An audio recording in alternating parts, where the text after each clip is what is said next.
but for surgical science, ended Hatrai, opening up through mutilation and torture unexplored regions which the genius of man was quick to enter, and, entering, found ways to checkmate suffering and death for always. My friend, the distillate from the blood of sacrifice is progress. Great as all this was, the world tragedy has opened up still another region wherein even greater knowledge will be found. It was the clinic unsurpassed for the psychologist even more than for the surgeon. Latour, the great little French doctor, drew himself out of the depths of the big chair. The light from the fireplace fell ruddily upon his keen face. "That is true," he said. "Yes, that is true. There in the furnace the mind of man opened like a flower beneath a too glowing sun. Beaten about in that colossal tempest of primitive forces, caught in the chaos of energies both physical and psychical which, although man himself was its creator, made of their maker a moth in a whirlwind. All those obscure, those mysterious factors of mind which men, for lack of knowledge, have named the soul, were stripped of their inhibitions and given power to appear. How could it have been otherwise when men and women, gripped by one shattering sorrow or joy, will manifest the hidden depths of spirit? How could it have been otherwise in that steadily maintained crescendo of emotion? MacAndrews spoke. "Just which psychological region do you mean, Hatrai?" he asked. There were 4 of us in front of the fireplace of the Science Club. Hatrai, who rules the chair of psychology in one of our greatest colleges, and whose name is an honored one throughout the world, Latour, an immortal of France, MacAndrews, the famous American surgeon whose work during the war has written a new page in the shining book of science, and myself. These are not the names of the 3, but they are as I have described them, and I am pledged to identify them no further. "I mean the field of suggestion," replied the psychologist. "The mental reactions which reveal themselves as visions, an accidental formation in the clouds that becomes to the overwrought imaginations of the beholders the so eagerly prayed for hosts of Joan of Arc marching out from heaven, moonlight in the cloud rift that becomes to the besieged a fiery cross held by the hands of archangels, the despair and hope that are transformed into such a legend as the bowmen of Mons, ghostly archers who with their phantom shafts overwhelm the conquering enemy. Wisps of cloud over no man's land that are translated by the tired eyes of those who peer out into the shape of the Son of Man himself walking sorrowfully among the dead. Signs, portents, and miracles, the hosts of premonitions, of apparitions of loved ones, all dwellers in this land of suggestion, all born of the tearing loose of the veils of the subconscious. Here, when even 1,000th part is gathered, will be work for the psychological analyst for 20 years. "And the boundaries of this region?" asked MacAndrews. "Boundaries?" Hatrai plainly was perplexed. MacAndrews for a moment was silent. Then he drew from his pocket a yellow slip of paper, a cablegram. "Young Peter Leveller died today," he said, apparently irrelevantly. "Died where he had set forth to pass in the remnants of the trenches that cut through the ancient domain of the Seigneurs of Tocquelain, up near Bethune. Died there." Hatrai's astonishment was profound. "But I read that he had been brought home, that, indeed, he was one of your triumphs, MacAndrews." "I said he went there to die," repeated the surgeon slowly. So that explained the curious reticence of the Levellers as to what had become of their soldier son, a secrecy which had puzzled the press for weeks. For young Peter Leveller was one of the nation's heroes. The only boy of old Peter Leveller, and neither is that the real name of the family, for, like the others, I may not reveal it, he was the heir to the grim old coal king's millions, and the secret, best-loved pulse of his heart. Early in the war he had enlisted with the French. His father's influence might have abrogated the law of the French army that every man must start from the bottom up. I do not know, but young Peter would have none of it. Steady of purpose, burning with the white fire of the first Crusaders, he took his place in the ranks. Clean-cut, blue-eyed, standing 6 feet in his stocking feet, just 25, a bit of a dreamer, perhaps, he was one to strike the imagination of the poilus, and they loved him. Twice was he wounded in the perilous days, and when America came into the war he was transferred to our expeditionary forces. It was at the siege of Mount Kemmel that he received the wounds that brought him back to his father and sister. MacAndrews had accompanied him overseas, I knew, and had patched him together, or so all thought. What had happened then, and why had Leveller gone back to France, to die, as MacAndrews put it? He thrust the cablegram back into his pocket. "There is a boundary, John," he said to Hawtrey. "Leveller's was a borderland case. I'm going to tell it to you." He hesitated. "I ought not to, maybe, and yet I have an idea that Peter would like it told. After all, he believed himself a discoverer." Again he paused, then definitely made up his mind, and turned to me. "Merritt, you may make use of this if you think it interesting enough. But if you do so decide, then change the names, and be sure to check description short of any possibility of ready identification. After all, it is what happened that is important, and those to whom it happened do not matter." I promised, and I have observed my pledge. I tell the story as he whom I call MacAndrews reconstructed it for us there in the shadowed room, while we sat silent until he had ended. Leveller stood behind the parapet of a first-line trench. It was night, an early April night in northern France, and when that is said, all is said to those who have been there. Beside him was a trench periscope. His gun lay touching it. The periscope is practically useless at night, so through a slit in the sandbags he peered out over the 300-foot wide stretch of no man's land. Opposite him he knew that other eyes lay close to similar slits in the German parapet, watchful as his were for the least movement. There were grotesque heaps scattered about no man's land, and when the star shells burst and flooded it with their glare, these heaps seemed to stir, to move, some to raise themselves, some to gesticulate, to protest.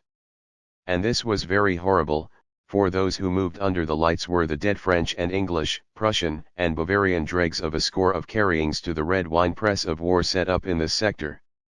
There were 2 jocks on the entanglements, kilted Scots, one colandeered by machine gun hail just as he was breaking through. The shock of the swift, manifold death had hurled his left arm about the neck of the comrade close beside him, and this man had been stricken within the same second. There they leaned, embracing, and as the star shells flared and died, they seemed to rock, to try to break from the wire, to dash forward, to return. Leveller was weary beyond all understanding. The sector was a bad one and nervous. For almost 72 hours he had been without sleep, for the few minutes now and then of dead stupor broken by constant alarms was worse than sleep. The shelling had been well nigh continuous, and the food scarce and perilous to get. 3 miles back through the fire they had been forced to go for it, no nearer than that could the ration dumps be brought. And constantly the parapets had to be rebuilt and the wires repaired, and when this was done the shells destroyed again, and once more the dreary routine had to be gone through, for the orders were to hold the sector at all costs. All that was left of Leveller's consciousness was concentrated in his eyes, only his seeing faculty lived. And sight, obeying the rigid, inexorable will commanding every reserve of vitality to concentrate on the duty at hand, was blind to everything except the strip before it that Leveller must watch until relieved. His body was numb, he could not feel the ground with his feet, and sometimes he seemed to be floating in air like the 2 Scots upon the wire. Why couldn't they be still? What right had men whose blood had drained away into a black stain beneath them to dance and pirouette to the rhythm of the flares? Damn them, why couldn't a shell drop down and bury them? There was a chateau half a mile up there to the right, at least it had been a chateau. Under it were deep cellars into which one could creep and sleep. He knew that, because ages ago, when first he had come into this part of the line, he had slept a night there. It would be like re-entering paradise to crawl again into those cellars, out of the pitiless rain, sleep once more with the roof over his head. "I will sleep and sleep and sleep and sleep and sleep and sleep," he told himself, then stiffened as at the slumber-compelling repetition of the word. Darkness began to gather before him. The star shells flared and died, the staccato of a machine gun reached him. He thought that it was his teeth chattering until his groping consciousness made him realize what it really was, some nervous German riddling the interminable movement of the dead. There was a squidging of feet through the chalky mud. No need to look, they were friends, or they could not have passed the sentries at the angle of the traverse. Nevertheless, involuntarily, his eyes swept toward the sounds, took note of 3 cloaked figures regarding him. There were half a dozen of the lights floating overhead now, and by the gleams they cast into the trench he recognized the party. One of them was that famous surgeon who had come over from the base hospital at Bethune to see Maid the wounds he healed. The others were his major and his captain, all of them bound for those cellars, no doubt. Well, some had all the luck. Back went his eyes to the slit. "What's wrong?" It was the voice of the major addressing the visitor. "What's wrong, what's wrong, what's wrong?" The words repeated themselves swiftly, insistently, within his brain, over and over again, striving to waken it. Well, what was wrong? Nothing was wrong. Wasn't he, Leveller, there and watching? The tormented brain writhed angrily. Nothing was wrong. Why didn't they go away and let him watch in peace? Nothing. It was the surgeon, and again the words kept babbling in Leveller's ears, small, whispering, rapidly repeating themselves over and over, nothing, nothing, nothing, nothing. But what was this the surgeon was saying? Fragmentarily, only half understood, the phrases registered. "Perfect case of what I been telling you. This lad here utterly worn, weary, all his consciousness centered upon just one thing, watchfulness, consciousness worn to finest point, behind it all his subconsciousness crowding to escape. Consciousness will respond to only one stimulus, movement from without, but the subconsciousness, so close to the surface, held so lightly in leash, what will it do if that little thread is loosed? A perfect case." What were they talking about? Now they were whispering. "Then, if I have your permission, it was the surgeon speaking again. Permission for what? Why didn't they go away and not bother him? Wasn't it hard enough just to watch without having to hear? Something passed before his eyes. He looked at it blindly, unrecognizing. His sight must be clouded. He raised a hand and brushed at his lids. Yes, it must have been his eyes, for it had gone. A little circle of light glowed against the parapet near his face. It was cast by a small flash. What were they looking for? A hand appeared in the circle, a hand with long, flexible fingers which held a piece of paper on which there was writing. Did they want him to read, too? Not only watch and hear but read? He gathered himself together to protest. Before he could force his stiffened lips to move, he felt the upper button of his greatcoat undone, a hand slipped through the opening and thrust something into his tunic pocket just above the heart. Someone whispered Lucy de Tocquelaine. What did it mean? That was not the password. There was a great singing in his head as though he were sinking through water. What was that light that dazzled him even through his closed lids? Painfully he opened his eyes. Leveller looked straight into the disk of a golden sun slowly setting over a row of noble oaks. Blinded, he dropped his gaze. He was standing ankle deep in soft, green grass, starred with small clumps of blue florets.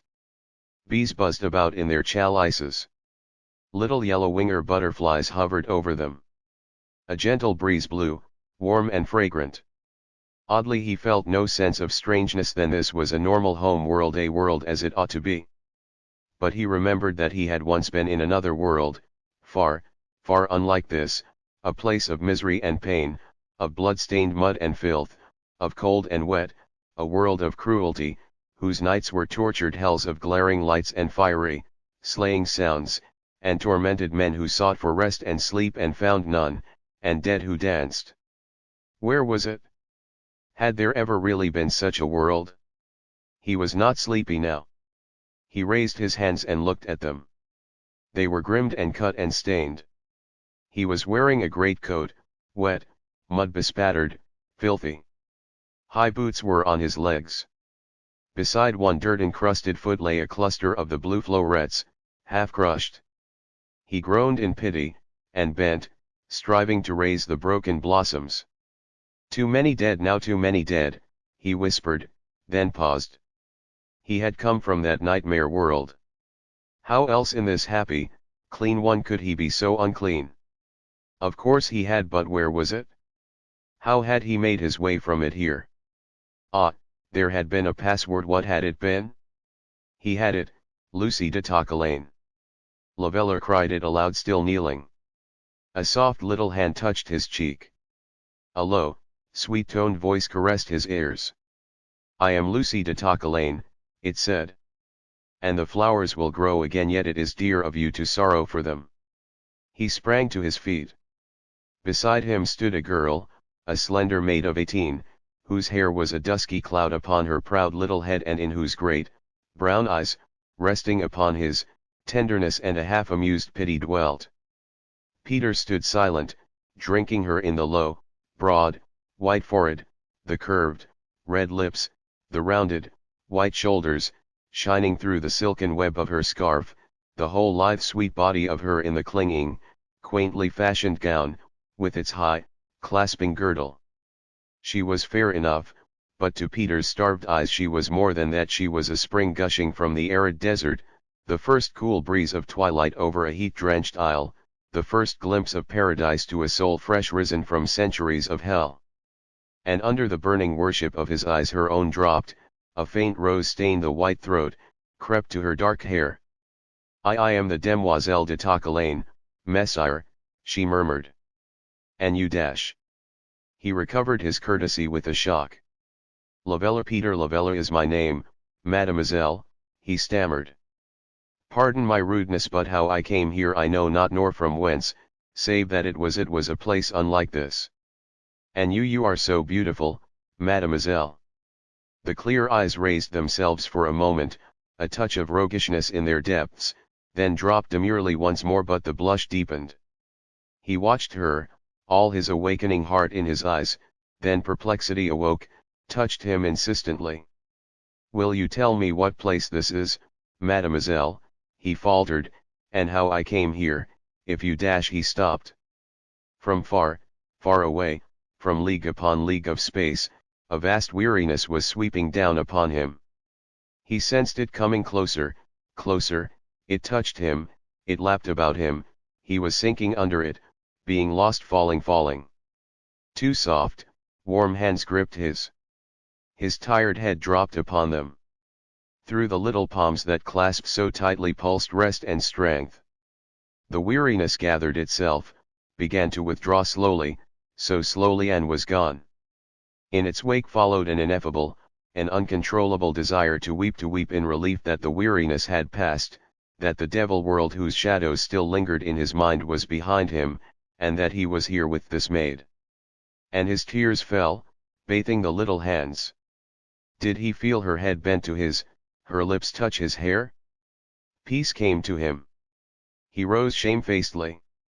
I do not know why I wept, mademoiselle dash, he began, and then saw that her white fingers were clasped now in his blackened ones. He released them in sudden panic. I am sorry, he stammered. I ought not touch you dash. She reached out swiftly, took his hands again in hers, patted them half savagely. Her eyes flashed. I do not see them as you do, Messire Pierre, she answered. And if I did, are not there stains to me as the stains from hearts of her brave sons on the gonfalons of France? Think no more of your stains save as decorations, Messire. France. Why, that was the name of the world he had left behind, the world where men sought vainly for sleep, and the dead danced. The dead danced, what did that mean? He turned wistful eyes to her. And with a little cry of pity she clung to him for a moment. You are so tired and you are so hungry, she mourned. And think no more, nor try to remember, Messire, till you have eaten and drunk with us and rested for a space. They had turned. And now Lavelle saw not far away a chateau. It was pinnacled and stately, serene in its grey stone and lordly, with its spires and slender turrets thrust skyward from its crest like plumes flung high from some proud prince's helm. Hand in hand like children the demoiselle de Tocquelaine and Peter Lavelle approached it over the greensward. It is my home, messire, the girl said. And there among the roses my mother awaits us. My father is away, and he will be sorrowful that he met you not, but you shall meet him when you return. He was to return, then. That meant he was not to stay. But where was he to go? Whence was he to return? His mind groped blindly, cleared again. He was walking among roses.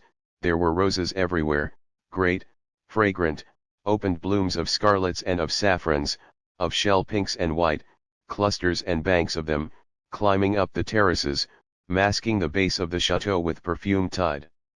And as he and the maid, still hand in hand, passed between them, they came to a table dressed with snowy napery and pale porcelains beneath a bower. A woman sat there. She was a little past the prime of life, Peter thought. Her hair, he saw, was powdered white, her cheeks as pink and white as a child's, her eyes the sparkling brown of those of the demoiselle Anne. Gracious, Peter thought, as some grande dame of old France. The demoiselle dropped her a low curtsy. "Ma mère," she said, "I bring you the Sieur Pierre Lavalier, a very brave and gallant gentleman who has come to visit us for a little while." The clear eyes of the older woman scanned him, searched him. Then the stately white head bowed, and over the table a delicate hand was stretched toward him. It was meant for him to kiss, he knew, but he hesitated awkwardly, miserably, looking at his begrimed own. "The Sieur Pierre will not see himself as we do," the girl said in half merry reproof, then she laughed, a caressing, golden chiming, "Ma mère, shall he see his hands as we do?" The white-haired woman smiled and nodded, her eyes kindly and, Lavalier noted, with that same pity in them as had been in those of the demoiselle when first he had turned and beheld her. The girl touched Peter's eyes lightly, held his palms up before him. They were white and fine and clean and in some unfamiliar way beautiful. Again the indefinable amaze stifled him, but his breeding told. He conquered the sense of strangeness, bowed from the hips, took the dainty fingers of the stately lady in his, and raised them to his lips. She struck a silver bell. Through the roses came two tall men in livery, who took from Lavalier his greatcoat. They were followed by four small black boys in gay scarlet slashed with gold. They bore silver platters on which were meat and fine white bread and cakes, fruit, and wine in tall crystal flagons. And Lavalier remembered how hungry he was. But of that feast he remembered little up to a certain point. He knows that he sat there filled with a happiness and content that surpassed the sum of happiness of all his 25 years. The mother spoke little, but the demoiselle Lucy and Peter Lavalier chattered and laughed like children when they were not silent and drinking each the other in. And ever in Lavalier's heart an adoration for this maid, met so perplexingly, grew until it seemed that his heart could not hold his joy. Ever the maid's eyes as they rested on his were softer, more tender, filled with promise, and the proud face beneath the snowy hair became, as it watched them, the essence of that infinitely gentle sweetness that is the soul of the Madonnas. At last the demoiselle de Tocquelaine, glancing up and meeting that gaze, blushed, cast down her long lashes, and hung her head, then raised her eyes bravely. "Are you content, my mother?" she asked gravely. "My daughter, I am well content," came the smiling answer. Swiftly followed the incredible, the terrible in that scene of beauty and peace. "It was," said Lavalier, "like the flashing forth of a gorilla's paw upon a virgin's breast, a wail from deepest hell lancing through the song of angels." At his right, among the roses, a light began to gleam, a fitful, flaring light that glared and died. In it were two shapes. One had an arm clasped about the neck of the other, they leaned embracing in the light, and as it waxed and waned they seemed to pirouette, to try to break from it, to dash forward, to return to dance. The dead who danced. A world where men sought rest and sleep, and could find neither, and where even the dead could find no rest, but must dance to the rhythm of the star shells. He groaned, sprang to his feet, watched, quivering in every nerve. Girl and woman followed his rigid gaze, turned to him again with tear-filled, pitiful eyes. "It is nothing," said the maid. "It is nothing. See, there is nothing there." Once more she touched his lids, and the light and the swaying forms were gone. But now Lavalier knew. Back into his consciousness rushed the full tide of memory of the mud and the filth, the stenches and the fiery, slaying sounds, the cruelty, the misery and the hatreds, memory of torn men and tormented dead, memory of whence he had come, the trenches. The trenches. He had fallen asleep, and all this was but a dream. He was sleeping at his post, while his comrades were trusting him to watch over them. And those two ghastly shapes among the roses, they were the two Scots on the wires summoning him back to his duty, beckoning him to return. He must waken. He must waken. Desperately he strove to drive himself from his garden of illusion, to force himself back to that devil world which during this hour of enchantment had been to his mind only as a fog bank on a far horizon. And as he struggled, the brown-eyed maid and the snow-itriced woman watched with ineffable pity, tears falling. "The trenches," gasped Lavelle. "Oh God, wake me up. I must get back. Oh God, make me wake. Am I only a dream, then, mommy?" It was the demoiselle Lucy's voice, a bit piteous, the golden tones shaken. "I must get back," he groaned, although at her question his heart seemed to die within him. "Let me wake. Am I a dream?" Now the voice was angry, the demoiselle drew close. "Am I not real?" A little foot stamped furiously on his, a little hand darted out, pinched him viciously close above his elbow. He felt the sting of the pain and rubbed it, gazing at her stupidly. "Am I a dream, think you?"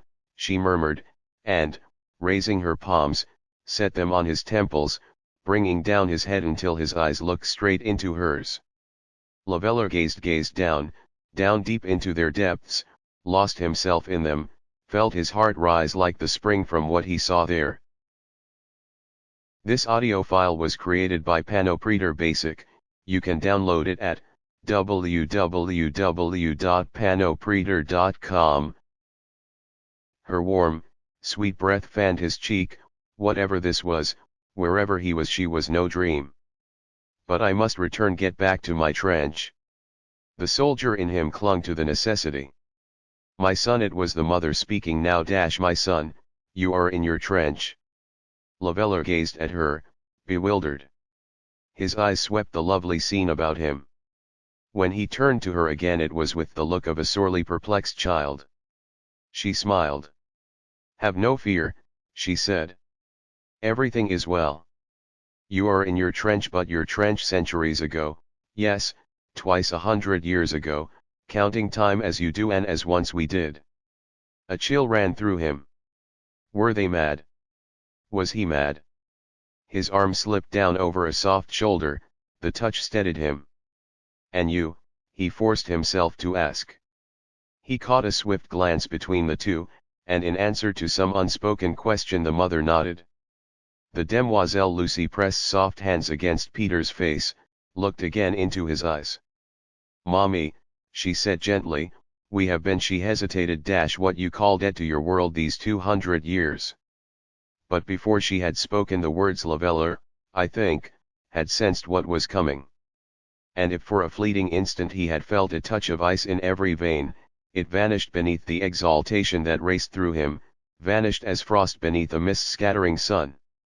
For if this were true, why, then there was no such thing as death. And it was true. It was true. He knew it with a shining certainty that had upon it not the shadow of a shadow, but how much his desire to believe entered into the certainty, who can tell? He looked at the chateau. Of course. It was that whose ruins loomed out of the darkness when the flares split the night, in whose cellars he had longed to sleep. Death, oh, the foolish, fearful hearts of men, this death? This glorious place of peace and beauty? And this wondrous girl whose brown eyes were the keys of heart's desire? Death! He laughed and laughed again. Another thought struck him, swept through him like a torrent. He must get back to the trenches and tell them this great truth he had found. Why, he was like a traveler from a dying world who unwittingly stumbles upon a secret to turn that world dead to hope into a living heaven. There was no longer need for men to fear the splintering shell, the fire that seared them, the bullets, or the shining steel. What did they matter when this was the truth? He must get back and tell them. Even those two Scots would lie still on the wires when he whispered this to them. But he forgot they knew now. But they could not return to tell as he could.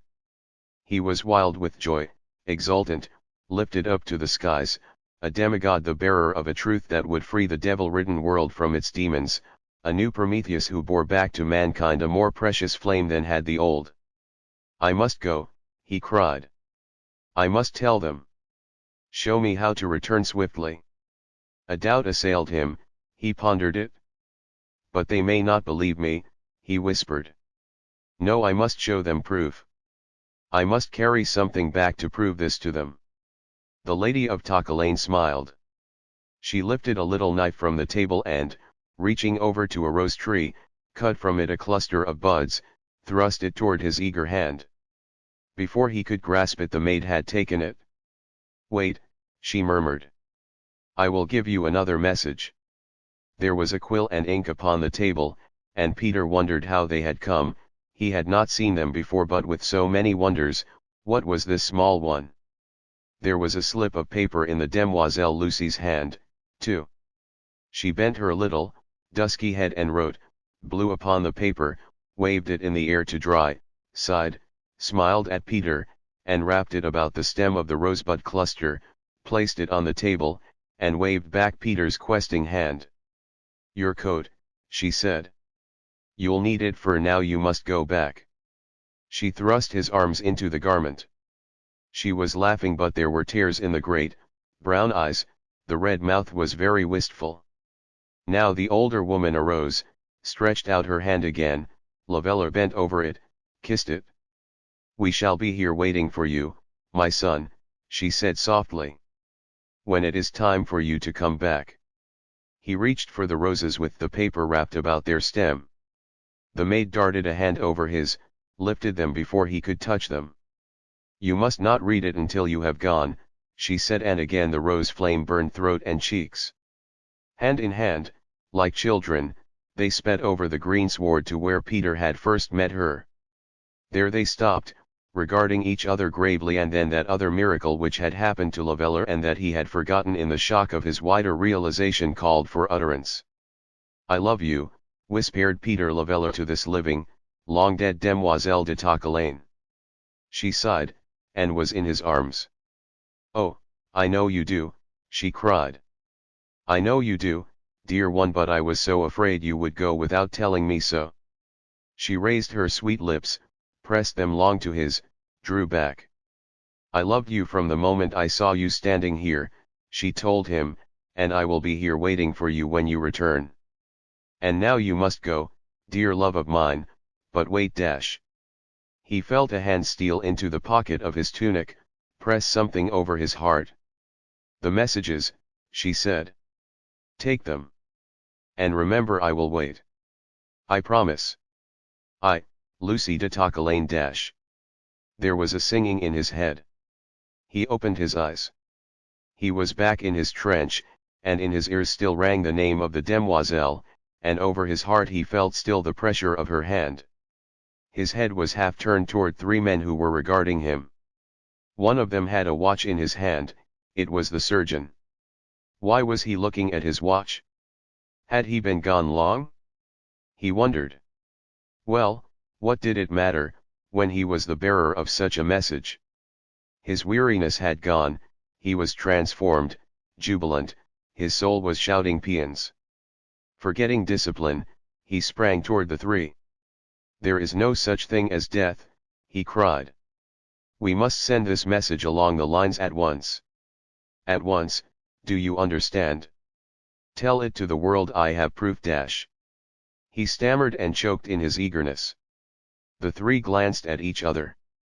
His major lifted his electric flash, clicked it in Peter's face, started oddly, then quietly walked over and stood between the lad and his rifle. Just get your breath a moment, my boy, and then tell us all about it, he said. They were devilishly unconcerned, were they not? Well, wait till they had heard what he had to tell them. And tell them Peter did, leaving out only what had passed between him and the demoiselle, for, after all, Wasn't that their own personal affair? And gravely and silently they listened to him. But always the trouble deepened in his major's eyes as Leveller poured forth the story. And then I came back as quickly as I could, to help us all, to lift us out of all this. His hands swept out in a wide gesture of disgust. For none of it matters. When we die we live, he ended. Upon the face of the man of science rested profound satisfaction. A perfect demonstration, better than I could ever have hoped, he spoke over Leveller's head to the major. Great, how great is the imagination of man! There was a tinge of awe in his voice.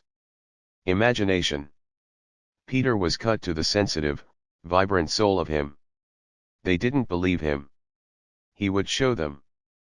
But I have the proof, he cried.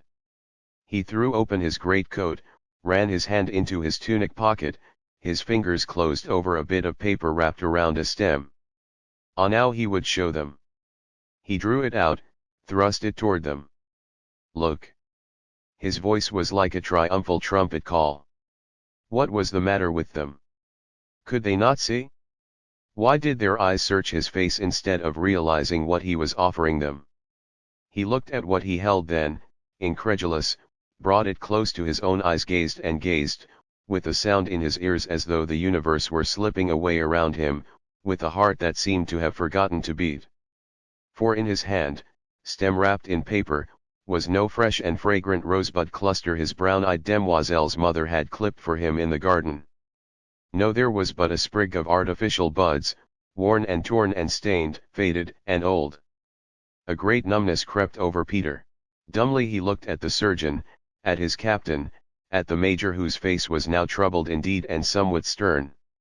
What does it mean? He muttered. Had it all been a dream? Was there no radiant Lucy save in his own mind, no brown-eyed maid who loved him and whom he loved? The scientist stepped forward, took the worn little sprig from the relaxed grip. The bit of paper slipped off, remained in Peter's fingers. You certainly deserve to know just what you've been through, my boy, the urbane, capable voice beat upon his dulled hearing, after such a reaction as you have provided to our little experiment. He laughed pleasantly. Experiment. Experiment. A dull rage began to grow in Peter, vicious, slowly rising. Messer, called the major appealingly, somewhat warningly, it seemed, to his distinguished visitor. Oh, by your leave, Major, went on the great man, here is a lad of high intelligence, of education, you could know that by the way he expressed himself he will understand. The major was not a scientist, he was a Frenchman, human, and with an imagination of his own. He shrugged, but he moved a little closer to the resting rifle. We had been discussing, your officers and I, the capable voice went on, dreams that are the half-awakened mind's effort to explain some touch, some unfamiliar sound, or what not that has aroused it from its sleep. One is slumbering, say, and a window nearby is broken. The sleeper hears, the consciousness endeavors to learn, but it has given over its control to the subconscious. And this rises accommodatingly to its mate's assistance. But it is irresponsible, and it can express itself only in pictures. It takes the sound and weaves a little romance around it. It does its best to explain, alas. Its best is only a more or less fantastic lie recognized as such by the consciousness the moment it becomes awake. And the movement of the subconsciousness in this picture production is inconceivably rapid. It can depict in the fraction of a second a series of incidents that if actually lived would take hours, yes, days of time. You follow me, do you not? Perhaps you recognize the experience I outline. Leveller nodded. The bitter, consuming rage was mounting within him steadily. But he was outwardly calm, all alert. He would hear what this self-satisfied devil had done to him, and then. Your officers disagreed with some of my conclusions. I saw you here, weary, concentrated upon the duty at hand, half in hypnosis from the strain and the steady flaring and dying of the lights. You offered a perfect clinical subject, a laboratory test unexcelled dash. Could he keep his hands from his throat until he had finished? Leveller wondered. Lucy, his Lucy, a fantastic lie. Steady, mon vieux, it was his major whispering.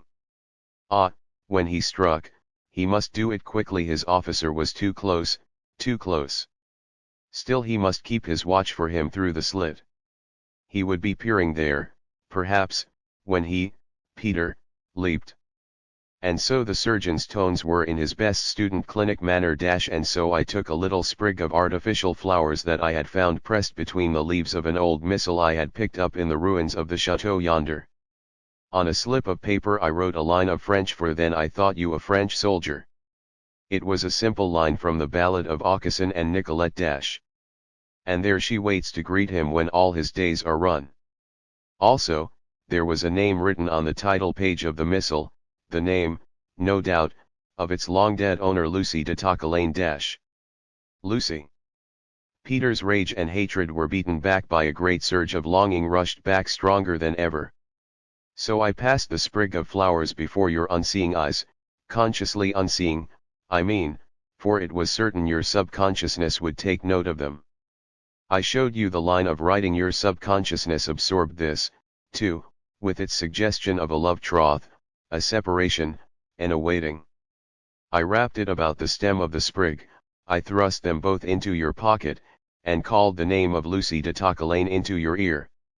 The problem was what your other self would make of those four things: the ancient cluster, the suggestion in the line of writing, the touch, and the name. A fascinating problem, indeed. And hardly had I withdrawn my hand, almost before my lips closed on the word I had whispered, you had turned to us shouting that there was no such thing as death, and pouring out, like one inspired, that remarkable story of yours, all built by your imagination from dash. But he got no further. The searing rage in Leveller had burst all bounds, had flared forth murderously and hurled him silently at the surgeon's throat. There were flashes of flame before his eyes, red, sparkling sheets of flame. He would die for it, but he would kill this cold-blooded fiend who could take a man out of hell, open up to him heaven, and then thrust him back into hell, grown now 100 times more cruel, with all hope dead in him for eternity. Before he could strike, strong hands gripped him, held him fast. The scarlet, curtained flares before his eyes faded away. He thought he heard a tender, golden voice whispering to him. "It is nothing. It is nothing. See as I do." He was standing between his officers, who held him fast on each side. They were silent, looking at the now white-faced surgeon with more than somewhat of cold, unfriendly sternness in their eyes. My boy, that scientist's poise was gone, his voice trembling, agitated. "I did not understand. I am sorry. I never thought you would take it so seriously." Leveller spoke to his officers quietly. "It is over, sirs. You need not hold me."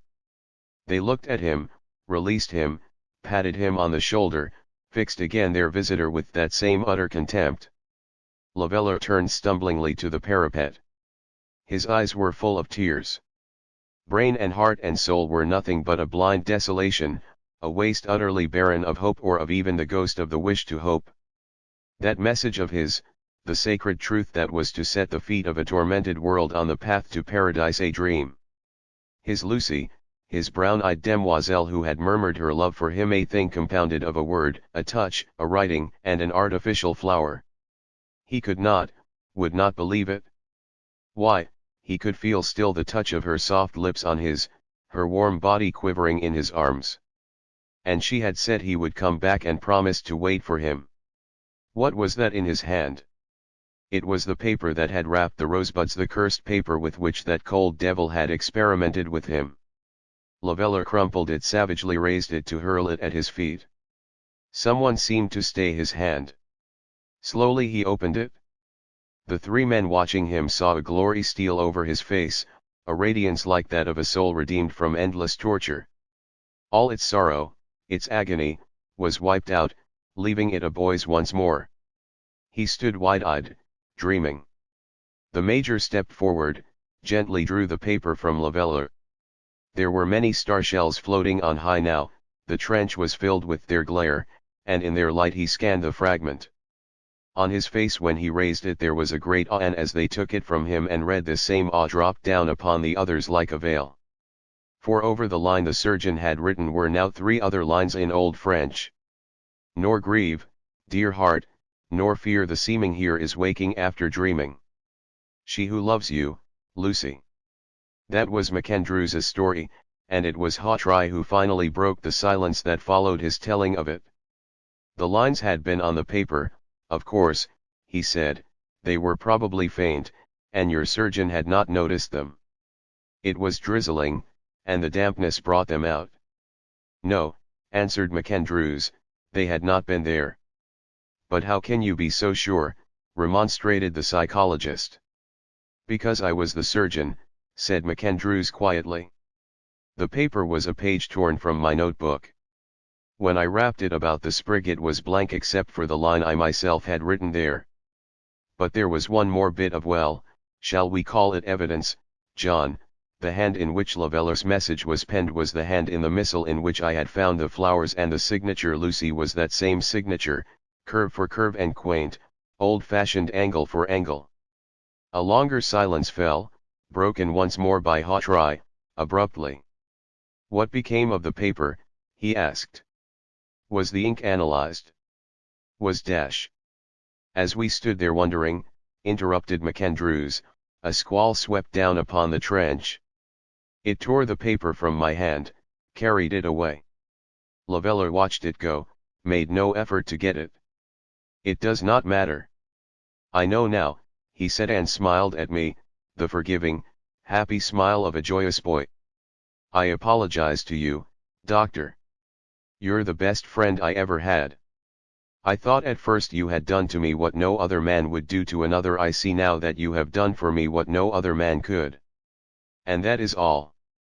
He went through the war neither seeking death nor avoiding it. I loved him like a son.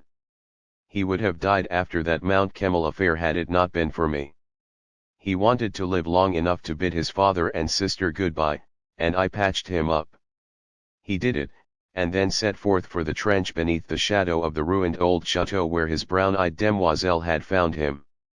Why? Asked Hawtrey. Because he thought that from there he could go back to her more quickly. To me an absolutely unwarranted conclusion, said the psychologist, wholly irritated, half angry. There is some simple, natural explanation of it all. Of course, John, answered MacAndrews soothingly. Of course there is. Tell us it, can't you? But Hawtrey, it seemed, could not offer any particulars.